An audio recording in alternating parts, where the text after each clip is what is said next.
وزیر پنجاب مریم نواز شریف نے کہا کہ ہر ظالم اور ہر مافیا کے لیے پنجاب کی زمین تنگ کر دی گئی ہے اور کسی بھی فتنے کو پنپنے کی اجازت نہیں دی جائے گی۔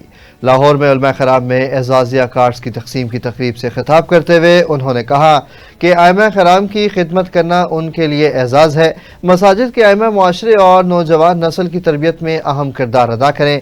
اب تک 70,000 بینک اکاؤنٹس کھل چکے ہیں جن کے ذریعے فروری سے ائمہ کو 25,000 روپے ماہانہ اعزازیہ فراہم کیا جائے گا۔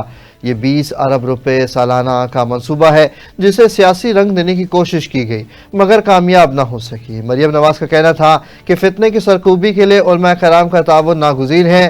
دین کے نام پر فتنہ پھیلانا خیانت ہے۔ مذہب کے نام پر پولیس اور رینجرز کے جوانوں کو شہید کیا گیا، املاک جلائی گئی اور راستے بند کیے گئے۔ اگر یہ فتنہ نہیں تو پھر اور کیا ہے؟ ریاست ظلم اور زیادتی کو کسی بھی صورت برداشت نہیں کرے گی اور شہداء کے خون کا حساب لیا جائے گا۔ انہوں نے کہا کہ مشکلات میں لوگ دین کی طرف رجوع کرتے ہیں۔ قرآن و حدیث میں فساد کی سخت مذمت بھی کی گئی ہے۔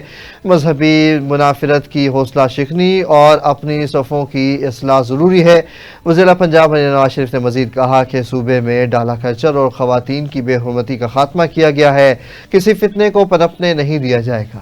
ٹریفک قوانین پر سختی سے عوام خوش نہیں ہے مگر سختی عوام کی جانوں کے تحفظ کے لیے ہے۔ مریم نواز کسی کا چلان نہیں کرنا چاہتی بلکہ قانون کی بالادستی یقینی بنانا چاہتی ہے۔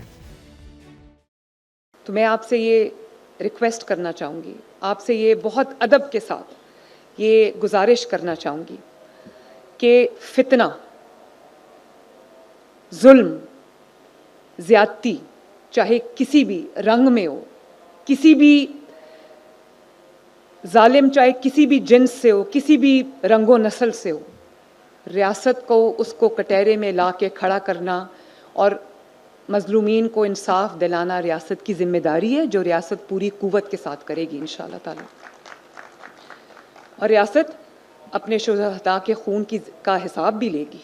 ریاست یہ اپنے لوگوں کا، آپ کی زندگیوں کو محفوظ بنانے کی ذمہ داری بھرپور طریقے سے ادا کرے گی، اور ریاست کبھی کسی کو اجازت نہیں دے گی کہ عوام کے جان اور مال کے ساتھ، ملک کی سلامتی کے ساتھ، قوم کی سلامتی کے ساتھ کوئی کھلواڑ کر سکے۔ یہ اجازت ہم ان کو کبھی نہیں دیں گے۔